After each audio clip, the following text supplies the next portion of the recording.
You're listening to the micro version of the Savage Lovecast, www.savagelovecast.com.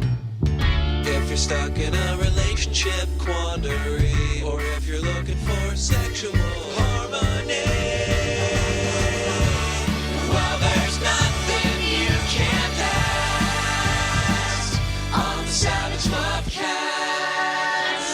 Lovecast. So, Hump, my annual porn short film festival, kicked off last weekend in Seattle and Portland, and I was down in Portland to host the Hump screenings at Revolution Hall. It was a blast. It was so great to see so many people coming out for funny, short, deeply humanizing porn. Some people don't like porn because they find it dehumanizing. The porn you will find at Hump, at the Hump Film Fest, is very deeply humanizing porn that really butters your bread. You will know what I mean by that if you have seen Hump or you plan to see it in the future on the tour coming up.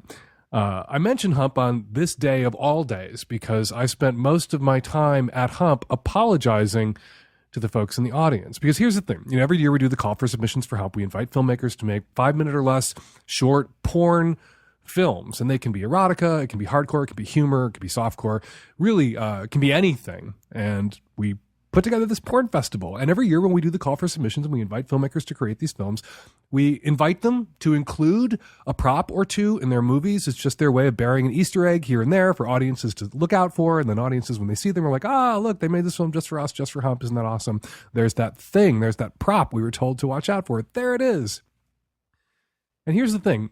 There are two props this year in the Hump Film Festival. One is the accordion, the instrument. Everyone loves the accordion, and so there's a lot of accordion porn in this year's Hump Film Festival. And accordion porn is an underrepresented porn genre, and we are happy to shine a light on accordion porn at Hump this year. And the other prop is Make America Great Again hats, about which we feel terrible because so many people last weekend were coming to Hump to escape the fucking election, to take a break from having to think about the danger our republic is in today, Tuesday, election day, the peril that this country is in, because one of our two major political parties has been seized, not exactly seized, but let's seized, for lack of a better word right now, seized by a right-wing, xenophobic, racist, sexist, rapey bigot. Now, that didn't happen by accident. The Republican Party has worked for 40 years to create a base that is comprised, it seems, almost entirely of, or the majority certainly is comprised entirely of, the majority of their base, racist, sexist, homophobic, transphobic, xenophobic bigots. And hey, they nominated one of their own. That's a thing that happened. And people came to Hump to get out of it, to not have to think about orange Cheeto Jesus, right? For one weekend, they came to Hump, and then they had to watch a lot of porn with Make America Great Again hats in it. And we felt terrible about that. And in our defense, when we did the call for submissions for Hump, it was a year ago. We do that a year in advance. And so when we picked that hat as the prop, we thought Donald Trump wasn't going to get the nomination. Like everybody else, we thought Donald Trump couldn't possibly get the nomination. So when you saw that hat, you would say, at Hump, you would say, hey, oh my God, remember when the Republican Party flirted with nominating a racist, sexist, xenophobic, rapey, orange reality television star asshole bigot? Remember that? Haha, that was hilarious. Oh my God, look at that hat. Not how it played out. So I apologize to everyone who came to Hump this weekend who was traumatized by the sight of that hat, although the hat was used in one film as a dirty condom receptacle, which I think is the only appropriate use for that hat. And of course, it wasn't just audiences in Seattle and Portland that we were tormenting with these fucking hats. It's audiences all over the country, because Hump is going to tour the country. The program that opened this week in Seattle and Portland will go on to the Hump tour across the country. HumpFilmFest.com for tickets. And everyone who's going to want to not have to think about Trump anymore is going to have to look at a lot of Donald Trump Make America Great Again hats. But one of them, again, used as a dirty condom receptacle. Hopefully today, Tuesday, Election Day, hopefully this is the end of Donald Trump. Sadly, it will not be the end of Trumpism, the poisons that he has unleashed in our society, the alt-right bigots that he has empowered, the white supremacists, the anti-Semites.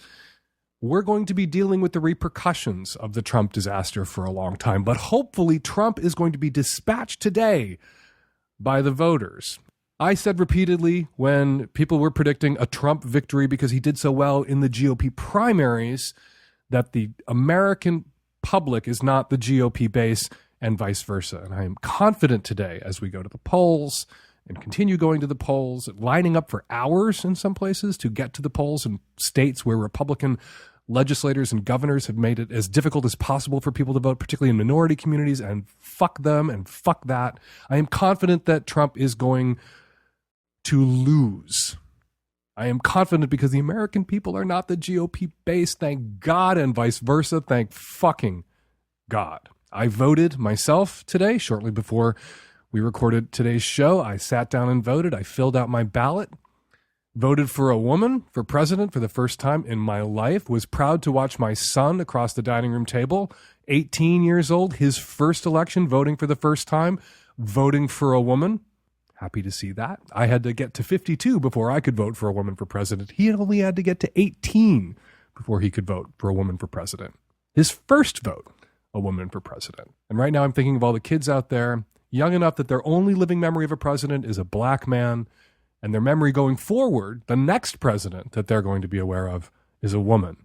There are silver linings even in this deeply distressing and depressing election. I hope you've voted. In fact, I withdraw my consent for you to listen to today's show until you've gone and voted, unless, of course, you are listening in Canada or one of our listeners in Italy or the UK or Australia, in which case you don't have to vote in the American election. It would be nice if you did, because I bet you wouldn't vote for Donald fucking Trump, but please don't. No election fraud. Don't give them any excuses. But the rest of you, my American listeners, you do not have my consent to listen to today's show until you go out there and fucking vote. And vote for her. I'm with her. I hope you're with her, because that's the choice before us. It's him, orange, xenophobic, racist, rapey him, or her. And by her, I mean Hillary Clinton, not that other her. Hillary Clinton. You're with her if you're listening to my show. All right, quickly before we get to your questions and the rest of the show, it's a little awkward having to record today's show before we know anything about how the vote turned out, before we know who the president is. But tomorrow I will be recording a new episode of Blabbermouth with Rich Smith and our host, Eli Sanders. The Stranger's other big podcast, our weekly news podcast. If you want to hear what I have to say about the results of the election with Rich and Eli, be sure to listen to Blabbermouth this week for more political ranting. But now we're going to get to the sex ranting, the sex questions, and the relationship problems after this. We want to thank Audible.com for their support of the Savage Lovecast. For a free 30-day trial, go to audible.com/savage. Today's episode of the Savage Lovecast is brought to you by Wink, the wine club that sends wine directly to your door. Try Wink, get $20 off and complimentary shipping when you go to trywink.com/savage. That's TRYWINC.com/savage. The Savage Lovecast is sponsored by Headspace, the guided meditation app that will help you focus and reduce stress. Learn more at headspace.com/savage. Hey, Dan. I'm a long-time listener, first-time caller. I'm a 25-year-old bisexual female living in Colorado who just surprisingly got broke up with my long-term boyfriend of 6 years. For the first 4 to 5 years of our relationship, we almost never fought. Over this last year, we've had more fights than we've ever had, which was still only 4 or 5 big fights. And I tell you, when times were good, they were so, so good. And when they got bad, they were bad for a week and then turned around. I moved on from the fights. Turns out, he never really did. Now, our relationship was very special. We were the power couple everyone looked up to. We were in a fairly successful open relationship, had been living together for over 5 years, and got along really well together. Anyway, we had a big fight about a week ago because I was a drunk idiot, and at what seemed like an instant decided he no longer loves me, no longer cares about me, and has convinced himself that breaking up is the only option. I've spoken to him on a few occasions about why he feels the way he does, and I have been more than forthcoming with admitting my mistakes and my role in this disaster, but he doesn't want to hear my solutions. I've already decided I'm going to fight for him. I am conflicted on whether I should give him some space and time to cool off and miss me, or hurry up and shower him with love with a big grand gesture. How can I show him how much I care? Do you have any suggestions on how I can get him back into my life and how we can be stronger from this? There aren't a lot of occasions in life that call for a marching band, but this is definitely one of them. Ticker tape parades, the big football game, and stalking your ex-boyfriend. Those are basically the 3 times that you bring a marching band. Knock it the fuck off. You got dumped for whatever the fuck it was that you did. You got dumped. No grand romantic gestures, no showering him with anything. He doesn't, for the moment, want anything to do with you. And you've, I assume, made it clear to him that you don't feel the same way. I assume that when he dumped you, you let him know that you would rather not be dumped. So he has that information. And your job now, the way you demonstrate to him that you have the emotional maturity of someone he might want to consider being with again in the future, is to go the fuck away and leave him the fuck alone. I'm sorry about what you've lost.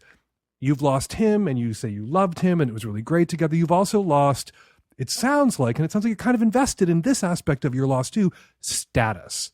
Because you were the power poly couple that everybody in your community or wherever the hell you guys are looked up to. And that is gone because you, by your own admission, you shit the bed.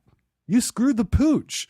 Not every bed can be unshat. Sometimes the mattress has to be replaced. Not every pooch can be unscrewed. Sometimes there's no unscrewing that fucking pooch. That pooch is screwed hard and permanently.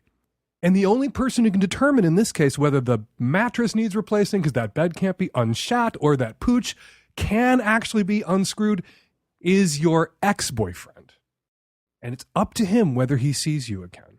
And I know this is hard to hear for some people who are in your position, to think there's nothing you can or should do at this moment but go away. But that is really literally the only thing you can do. The only thing you should do is to give him the space that he's asked for. You run at him now, you act on this impulse to smother him with grand romantic gestures, to shower him with love. And it's an understandable impulse. And a lot of people in your position have this impulse, but only people without much in the way of an emotional IQ or a high emotional IQ act on this impulse. You can feel it. That doesn't make you a bad person or someone you should never consider getting back with ever again. But if you act on it, you have demonstrated to him you have no regard for his feelings, no regard for his needs, that you can't take rejection like a grown-up.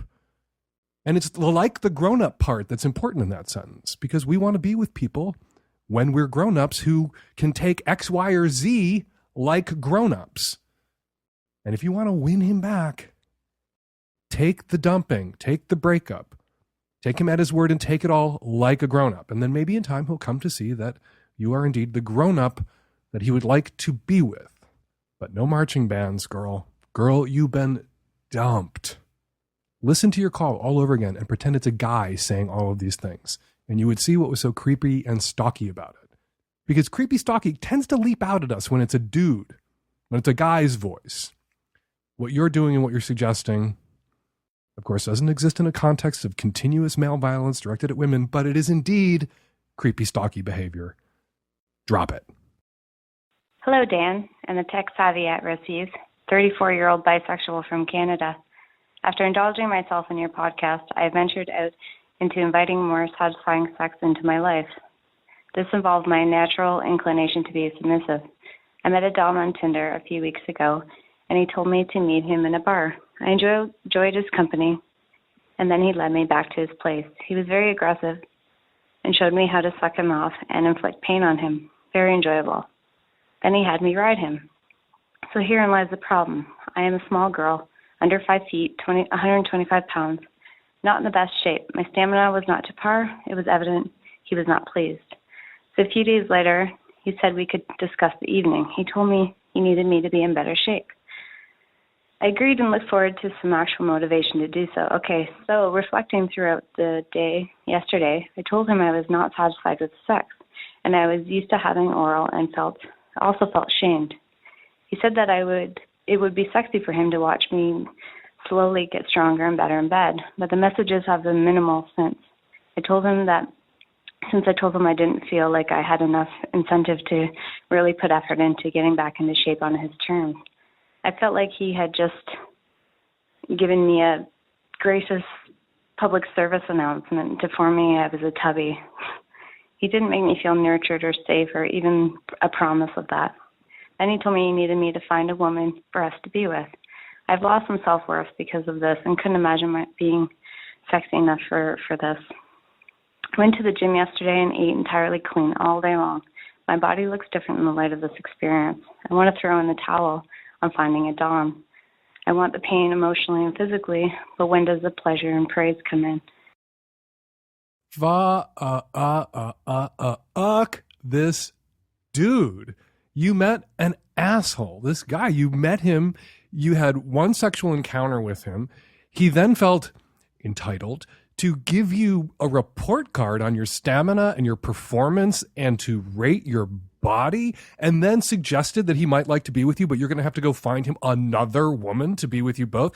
Fuck him. He was an asshole. Go talk to your partnered vanilla friends and ask them about the assholes that they had to slog through and date before they found the hopefully 0.64, the decent person, the 0.64 they could round the fuck up to 1 and partner with, and that they love for all of their faults and all of their shortcomings and all the times they may have said hurtful things to each other, hopefully unintentionally and not maliciously or out of just plain straight up, phrase of the day, low emotional IQ stew fucking pitity. This guy's a stupid fucking asshole. Your vanilla friends, I promise you, your vanilla friends who are partnered and your age-ish, they have stories about Tinder dates that they went out with once who then revealed themselves at or soon after that interaction to be shitty fucking stupid assholes, just as you have a story about a stupid fucking shitty asshole you met on Tinder and had one encounter with. Don't be devastated by him. Don't succumb to the poison he poured in your ear. There are other guys out there, other guys who, if their partner is getting winded because their partner is a human being and not a fuck robot, might be up for shifting into a new position or moving on to a new activity, maybe one that takes all of the responsibility for the motion off their partner. You might also wind up with somebody who recognizes that it's good for everybody to be in decent shape and get a little exercise, whatever their size, and is happy to go to the gym with you and be active out in the world with you and not just shaming you. Go find one of those guys. They are out there. But what you don't want to do when you have one bad encounter is shut it all down. And it's tempting when you stir in kink with that one encounter to go and shut it all down. It's tempting, and it's sadly sometimes typical for people to succumb to the shame because they associate their desire to reach out and find someone who can meet their kinky needs with the failure of this. And they got what they deserved because they were asking for something that they shouldn't want or desire in the first place. A dom sub thing that involves some pain and consensual, erotic, playful degradation, not actual fucking malicious and or just fucking stupid degradation.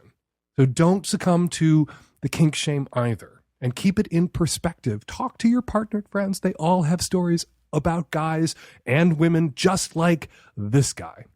The asshole that you accidentally found yourself in bed with and then out to dinner with who said asshole things, which told them everything they needed to know about that asshole. Get rid of him. And this guy, he told you everything you need to know about him. Get rid of this asshole. And if you feel like it for your own health, your own sense of feeling comfortable in your own skin, go to the goddamn gym. Get some exercise. Be out and active in the world. You will meet more people that way, and you won't get winded as easily or quickly that way. But even if you do fucking get winded, even if you aren't going to the gym, you don't have to put up with this kind of horseshit from anyone. When autumn rolls around, I always find myself drinking more wine, or I should say more wine in addition to all the rosé wine I had been drinking in the summer. Autumn, real wines, and that means stocking up. Club W has always made it easy to get wine personalized to your palate and delivered right to your door, but update! Club W is now called Winc, spelled W-I-N-C. A new name and an improved look, but it's still the same wine company introducing you to new wines that you will love. Winc works directly with winemakers and growers from all over the world to create delicious wine and deliver it right to your door. Winc's 100% satisfaction guarantee means that if you don't like a bottle they sent you, they will replace it with a bottle you will love, no questions asked. Winc is a personalized wine membership club that recommends wines specifically based on the results of their palate profile quiz. You can also rate all of the wine you receive from Winc so they learn about you with every order and constantly personalize the wine they send you. Sign up for Wink right now and gain immediate insider access to the best fine wine from all over the world. Wink is offering my listeners $20 off right now when you go to trywink.com/savage. They'll even cover the shipping. You will get fine wine personalized to your palate, delivered right to your door. Wink is offering my listeners $20 off right now when you go to trywink.com/savage. They'll even cover the shipping. You get fine wine personalized to your palate, delivered right to your door. Try Wink, get $20 off plus complimentary shipping right now when you go to trywink.com/savage. That's trywinc.com/savage. Hi, Dan. I'm a 22-year-old gay male who is in a intergenerational relationship with a 58-year-old. We've been together for 2 years. I met him when I graduated high school.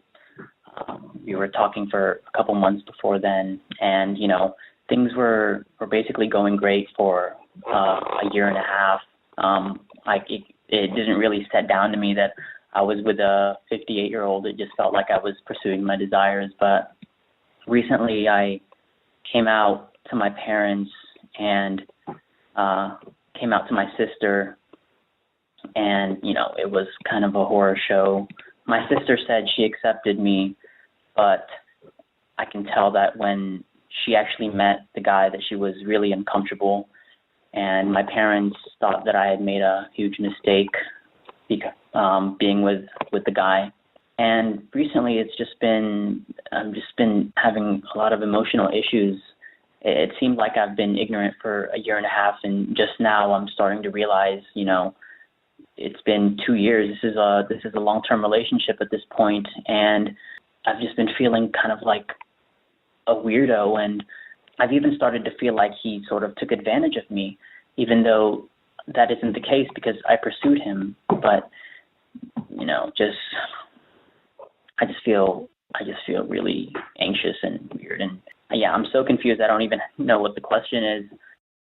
What you wanted and what felt right to you at 20, you now know at 22, isn't what you want any longer and isn't right for you anymore. And that's all you have to go and say to him. And really, you need to say that to yourself and embrace it. It is tempting in a case like this with such a large age disparity, when it, quote unquote, doesn't work out, to attempt to pin the blame on the obvious difference, and for your sister and your parents, the troubling difference, the age difference.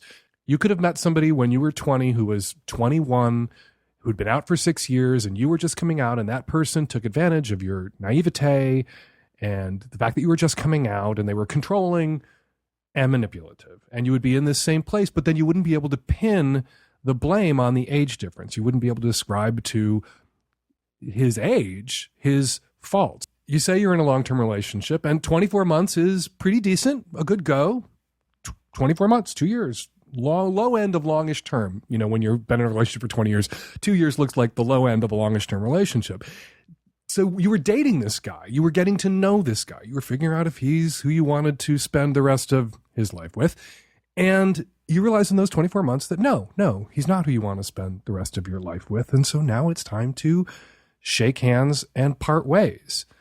And maybe it was age. Maybe you can ascribe everything about the relationship that didn't work to the age difference. And there are definitely older folks out there who can't get people their own age or people even close to their own age to date them, because people their own age have enough life experience and finely tuned bullshit detectors at that point that they can see through their shit. Might be that. Maybe he preyed on you. Maybe he dated you because no one else would date him. But again, as you said, you pursued him. You went after him. You landed him. But maybe he was content to be landed by you because guys in their 30s and 40s and 50s aren't buying whatever he's selling because they can see through it. They know better. They can spot his bullshit in a way that you at 20 couldn't spot his bullshit. Or maybe there's no one to blame here and no need to assign blame. Maybe you guys came together for a couple of years, and for the first 12 or 16 months or 18 months, it was good. And then the wheels started to come off, and now you can part ways because you're not nailed to the floor and you weren't surgically attached to him in any way. You are free to go. And you don't have to look back over the last 2 years and trash all of it. Even if there's some faults in him that queered this deal, you don't have to look back over everything that you experienced with him over the last 2 years and shit on it to justify leaving. You can just say, this isn't working for me now. This isn't what I want anymore. Bye. Most problems start in the mind. Fear, anger, stress, anxiety, sleeplessness, they begin in your head, but they can wreck your life. Meditation can help. And Headspace is meditation made simple. There's a mountain of science out there showing the positive effects of meditation and mindfulness. And the Headspace app provides guided meditations you can use whenever you want, wherever you want, on your phone, computer, or tablet. They have sessions focused on everything from dealing with stress and anxiety to eating healthier, sleeping better, and even being more creative. It's 1% of your day that can change the other 99. So download the Headspace app and train your mind for a happier, healthier life. Learn more at headspace.com/savage. That's headspace.com/savage. Hi, Dan. So I have a new boyfriend, and we're really enjoying getting to know each other.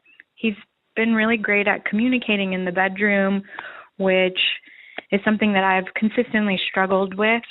So it's been really great because I feel much more comfortable talking to him because he asks me the questions, what do I want and what do I need? The problem is that sometimes I just draw a blank. If he asks me what my fantasies are, I don't know. And if he asks me what I want him to do next to me, I don't know. And I think part of it is the anxiety that's causing me to draw a blank, but I've been having sex for 11 years, and I feel like I don't know what I want in my sex life. So my question to you is, how can I develop that sexual identity, and how can I come up with ideas of fun and exciting and new things that we can do together? My sex life has been pretty vanilla, and I'm not opposed to doing things outside of my comfort zone. It's just I don't even know how to come up with these ideas. People say they want to find themselves in bed with sexually selfless partners, partners who just want to give them pleasure, are just concerned about their pleasure, want to know what their kinks are, want to meet their needs, want to do it the way they want to do it. And years ago in Savage Love, someone wrote in to the column to say that their sex life was dead because they were both so concerned with the other's pleasure that neither would act, neither would take, neither could start anything because they were just both laying in there in bed saying, well, what do you want to do? What would make you feel good? And neither felt entitled just to do something. And so their sex life went entirely off the rails. And here you are, caller, you have sounds like a very giving sex partner who is concerned about your pleasure. And right now, you don't have a list of kinks that you want to explore. You don't have a list of activities that are the things that you desperately want to do or experience. But you're up for doing the shit that he wants to do. So he needs to be selfish with your consent and with your permission. He needs to lead. He needs to take pleasure from you. And hopefully along the way, on that ride with him, on your sexual journey with him, the stuff that really works for you will spark and awaken in you some new kink, some other sexual thing that you might want to experience, something building on the things that he's bringing to the bedroom or the table or the car or wherever you're fucking, that you can throw out there. But he's going to have to get selfish, and he needs to be a little unself-conscious about being selfish. There's actually a study out there that backs me up on this by Haley Levesque and Corey Peterson. They studied sexual selfishness in bed, and what they found was people who were sexually selfish were better lays. And not just they were getting more pleasure out of it, their partners were getting more pleasure out of that, out of being with somebody who is taking pleasure from them, not running roughshod over their desires, not traumatizing them, not triggering them, not treating them like a human fleshlight or an object, but really going for it. And in a good and decent and loving way. The study was of long-term partners, committed relationships. And what they found, and I'm quoting from the study here, we found that as a partner's sexual self-focus decreased, the less selfish someone was or became, their partner's satisfaction decreased. So the people who had sexually selfish partners were more satisfied, were having better sex themselves. Not just the selfish had better sex. The people with the selfish had better sex. Back to quoting from the study, you would think it would be the exact opposite, with a partner being more attentive to the other partner's needs, but that's not what we found. It's sort of counterintuitive. All that said, standard advice for someone in your predicament: watch some porn, masturbate, think about what turns you on as you move through the day, expose yourself to erotica if porn ain't your thing, if watching 30 movies doesn't do it for you. Get online and read a bunch of erotica, read widely, and see what clicks for you, and maybe that'll unlock it too. Or you can take my advice and encourage your boyfriend to go where he wants to go, baby steps all along the way to bring you along, and to see what that doesn't spark for you. Audible has an unmatched selection of audiobooks, original shows, news, comedy, and more. Audiobooks are great to listen to when you're driving, on the subway or bus, doing chores around the house, or at the gym. For our listeners, Audible is offering a free 30-day trial. Just go to audible.com/savage and browse their unmatched selection of audio programs. Download a title for free and start listening. It's that easy. One Audible genre you might want to consider is erotica. Audible has a ton of erotic fiction. And for all of you who are constantly calling into the show, self-conscious because you can't do the dirty talk, your partner wants to hear some dirty talk and you don't know what to say, go download some erotica for free.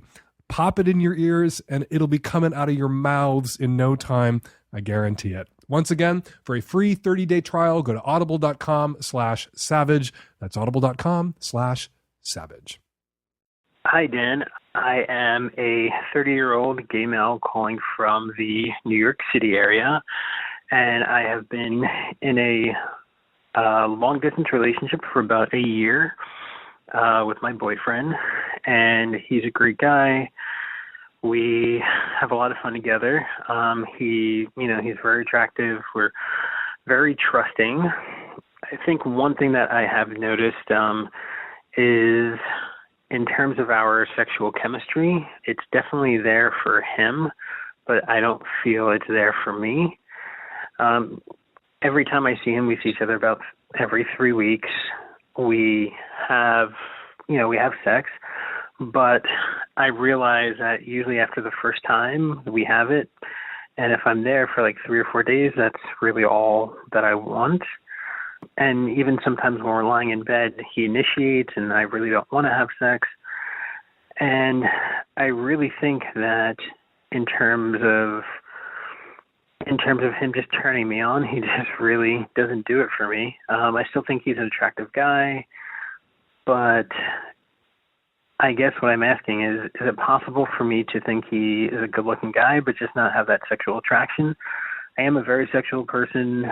I find a lot of people attractive, and, I'm still kind of fantasizing about other people, and I've had other relationships where, we've had, sex twice or 3 times a day, but I just don't see that really happening with him. But I am trying, and I'm trying to make suggestions into what we can do in terms of, he's a little hardcore, so I'm asking him to be a little softer and a little more sensual, but still not really working. So I'm going to see him this coming weekend, and I just want to know if you have any tips or suggestions as far as what I can do. So the big weekend's coming up. Yes, it is. Why are you going? Why haven't you broken up with this guy? If the sex doesn't work, and it is, I believe, I infer based on what you said, is this a monogamous relationship that you two are endeavoring? Yes, yeah. We're 100% monogamous. Sexual compatibility is pretty important in a sexually exclusive relationship, and you are allowed to, encouraged to, prioritize it. So if you're attempting monogamy and the sex doesn't work, and you've given it the college try for a year now. Yeah, it goes back and forth, and all right, so just let me give you an example. So the last, a month ago, we hadn't seen each other for 4 weeks, so I think the sexual tension definitely built up a lot, and we were having sex, and we were going for it, and it felt really good, and I said, wow, this is what it should be like. And I was very, very close to telling him I loved him just because of how intense the moment was. And right as I was getting ready to tell him I loved him, he said, "Pound it in me." And that really, I think that was just a huge turnoff there. It was Wait. I know. Why is that a turnoff? What about "pound it in me" can't be coupled with "I'm going to pound it in you, I fucking love you, and now I'm going to pound it in you so hard"? I don't see why those two things don't necessarily go together. Yeah, well, I think you're right, but I know that I think I'm definitely a more sensual person. Mm-hmm. And yeah, we've definitely talked about it. And I know he's a little more hardcore. He's a little more rough, and I can do that too. Mm-hmm. But do you lose your erection when he says "pound it in me," or he starts getting? And is the roughness physical, or is the roughness just attitudinal and rhetorical? Yeah, it's more vocal. Like it's the dirty more vocal. talk that he enjoys, you find off-putting. Yes. Have you said that to him?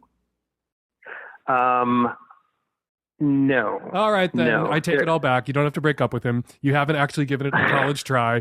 You haven't told him what's not working for you, so he can't adjust. Maybe this kind of rough, porny, dirty talk has worked with everyone else he's ever been with. Maybe it works for him, or maybe it just carved a groove into him. And maybe he's saying these things because he thinks you want to hear them, like his other sex partners in the past have. But you can't know any of that if you won't risk saying, "Look, it throws me out of the moment when you say pound it in me. I will pound it in you. I was pounding it in you. But the minute you put that label on it, it kind of didn't work for me anymore. Like, I want to pound you without you telling me to." And and maybe you like it to be a little bit more sensuous and a slower build up to that kind of intensity rather than just being ordered to 0 to 60 yourself into that kind of intensity. So you can still get there, but he can't know what needs to change to keep you if you won't risk telling him. Yeah, no. In the past, like when it was hardcore, like he was into slapping and things like that. And I told him, I was like, that's too much. I can't take that. Because sometimes we would, yeah. And sometimes I would come out after sex and I was like, no, I just kind of feel a little broken and bruised. Like it just wasn't good. It wasn't the feeling I was looking for. So I did tell him that, and he did respond really, really positively to that. Well, so that has kind of stopped. It doesn't. Yeah. If what you need from him is a different script, that, a lot of people enjoy being verbal during sex, and it's a really important part of the turn on for them. And there are some people who, if there's not verbal play during sex, they literally can't get off. They need their ears engaged too. And you may be able to, if you're honest with him about the pound me stuff, the sort of hardcore, porny, drummer, recon style, semi-degrading, dehumanizing dirty talk, that doesn't work for me. Mm-hmm. Let's find our own way to a different kind of dirty talk that works for us both. And, it may be that you're pruning so much from his, sexual expression and what, the places where he finds sexual fulfillment, that he may decide that you're not who he wants to be with. But it could be that he's performing this for you. How old are you guys? 30. I'm 32, and he's going to be 34. Okay, there are a lot of people out there who are, a lot of gay men that I've encountered who, that I've had sex with, that I dated, who out of the gate, out of habit, would just sound like cheap, stupid porn cliches. Yeah, it was like porn. Yep, porn stuff. Yep, things and that. You kind of needed to shake them to get them to knock it off, and to be in the moment rather than recreating moments that they watched in Xtube when they were younger, or on VHS porn tapes. In my case, when they were younger. No, I did. No, I definitely did some VHS in my day too. So no, I did. But do you like them? Definitely. Do you like them? Yeah, I really do. I really like him. Guaranteed to lose this guy that you really, really like if you won't risk leveling with him about the shit going on in sex that is such a turnoff for you, it's destroying your sexual connection. And sorry, sexual connection, crucial in a sexually exclusive relationship. Sexual compatibility, also important, very important, and ought to be prioritized. But it can also be achieved, sexual compatibility. And you already achieved it on one score, which was the slapping and the physical violence, which is gone, and it doesn't sound like he misses it. Right? No. And you may be able to achieve it on the cliche deep fried porn dirty talk too, but you gotta risk saying it and draw him out. Like when you say this doesn't work for me, say, is this really important to you? Is this kind of like rough and tumble dirty talk something that you really need to get off? Is it part of who you are sexually? And is there a way that we can recreate our own kind of dirty talk that works for you on that kind of rough and tumble level without it throwing me? Because it just sounds like a Jeff Stryker VHS tape that somebody found in a resale shop somewhere. Yeah, why haven't? Yeah, I have no idea. How come I just haven't been that direct with him? Be direct. Enjoy your weekend. How long's it been since you've seen him?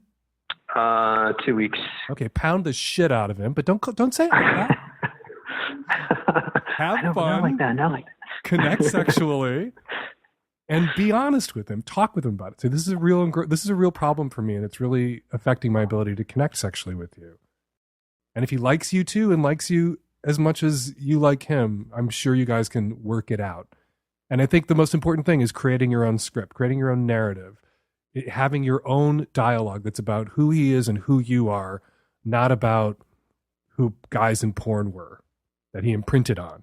No, that makes so much sense. Like he might be used to that, and I'm also used to something else as well.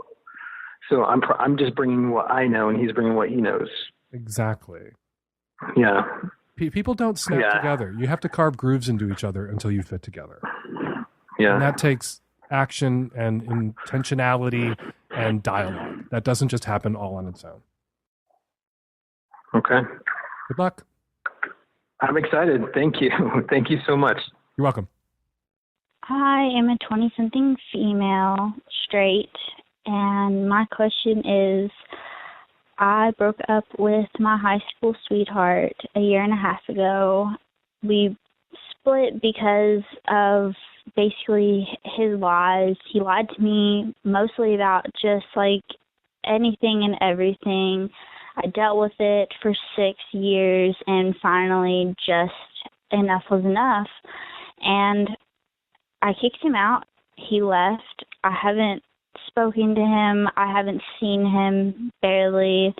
And I never felt like I really got closure from it, but I don't know how to like really reach out to him and tell him really how I felt about everything, or even if he wants to hear it. And there are some days when I feel like just a terrible, shitty person for the way that I broke up with him, and other days I feel like it was the best possible thing that we could have done, just cutting the ties and never speaking to each other again. I don't know, it's really hard to play out in my head, and I've gone over every single scenario that I can think of, but I just really need like a second opinion that it was the right thing to do, not breaking up with him, but not having any kind of contact or talking to each other afterwards. We were each other's first love and everything. So I don't know really what to say or do sometimes. You don't have to feel bad about breaking up with someone, and you don't have to continue to see or indulge someone that you've broken up with. You're allowed to write this person out of your life, to escort this person out of your life, and to do so, if you need to, permanently. If you want this person out of your life forever, you have an absolute right to break up with that person, to move away from that person, to block that person on all the social media torture implements that are now available to us online. Absolute right. So you do not have to feel bad about this. You don't have to feel bad about dumping a guy who lied to you and who you're happier without. So be at peace with the decision that you've made, and don't let him or anyone else guilt trip you about it. Hi, Dan. I was calling in regards to your last episode, 523, about the man who was left in tears after he and his girlfriend were experimenting. I'm just wanted to point out, I wonder if this young man suffered some kind of sexual trauma or molestation, which is quite common in a lot of women I know as a woman. That's the first thing I thought. I mean, regardless or not if he's gay or not, I really think this man might have been molested or raped as a child or a young man. Hi, I'm calling about episode 523 about the guy who has a gay panic when his girlfriend, hits him in the butt. I just want to say, as a person who was sexually abused as a child, I had that kind of reaction when I started doing that sort of stuff as an adult, and it took me a minute to connect the dots between, this terrible feeling of, a decaying self inside relative to this other terrible thing that felt previously disconnected from my sex life that happened when I was a kid, and then I was like, oh, I get it. You carry that stuff around with you. So, maybe he's freaking out because he's gay. Or maybe it's because, he was suffered sexual abuse as a child, which to men can be a very difficult thing to talk about and can have some pretty powerful reactions when confronted in a scenario of vulnerability when you're not prepared to deal with it. So, I don't know. Just throwing that out there is a possible alternative explanation other than he's, freaking out about his own closet. I'm breaking in here just to say thank you to both of you for calling in with that insight. You are one of many folks who called in to make that observation. It's an important one, and I taking responsibility here, I missed it. I've always said that the column and the podcast are a conversation that I'm having with my readers and my listeners, and your input is as valuable often as my output is. And so I really appreciate everyone who called in to make that point. And we're going to make sure that your observations and your insight gets to the original caller. Thanks again. This is for the woman in episode 523 who called in regarding when to introduce her child to potential partners. My rule is 6 months. You have to keep in mind that this is the only time that it's going to be the two of you, when it's all about you. And if your relationship with your child's father ended for the lack of attention or interest in you and your needs, you'd be foolish not to take the time alone with your new partner seriously. Because when your precious time is all over, if he makes it that far, you will then have the daunting task of marrying 3 schedules. Granted, that's only 3 schedules if he was never married and is childless. Trust me, I know living a dual life wears on you, but it's worth it for all parties involved. We're not going to leave it there, not quite yet. We have a big announcement. We have 2 Savage Love live stage shows coming up. Christmas specials, one in Portland at Revolution Hall on December 2nd. Tickets are at portlandmercury.com/Savage Special. And we're also doing a Savage Love Christmas live show in Seattle at the Neptune Theater on December 4th, that same weekend. Tickets are at thestranger.com/Savage Special. Live tapings of the Savage Lovecast are always a lot of fun. It would be great to see you all there in Portland and Seattle, December 2nd.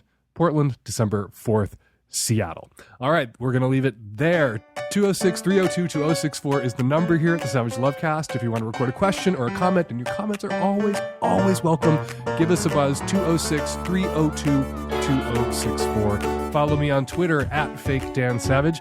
Follow Zachary Zane on Twitter at Zachary Zane. Be sure to read Savage Love, my syndicated weekly sex advice column in the Baltimore City paper every week, and other alternative weekly newspapers around the country and the world. Savage Lovecast is produced every week by Nancy Hartunian and me and the tech-savvy at-risk youth and Nancy. We will all be back at you next week with another installment of the Savage Lovecast. Thanks for downloading.